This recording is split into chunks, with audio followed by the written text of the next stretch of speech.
le hay le bok an man do ni khi ta step up in ta so thêm cái này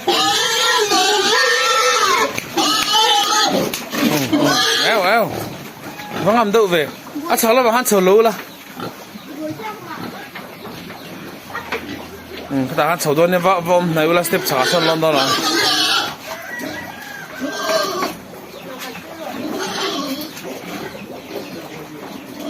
goalkeeper bon lút tục bởi vì hay là mà bởi vì phải về rồi thì chuyện ta sau bởi vì nó mà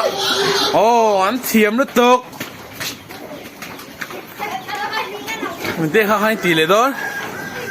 bởi thế ta nó mà rồi chủ rồi lấy ta hết ta rồi chủ lát mà rồi chủ tụi hay về ngang khát tụi hay vội in xuống khát không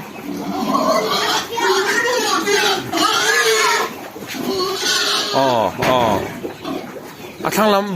bởi thế lu bu la vào bụi rồi lên nào ha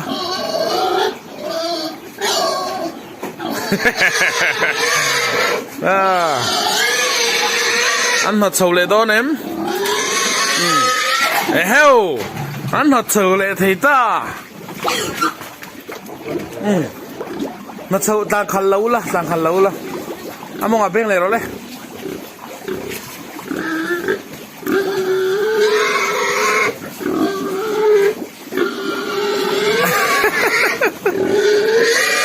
khá cả đó này to cái thì khám phim tao mấy đâu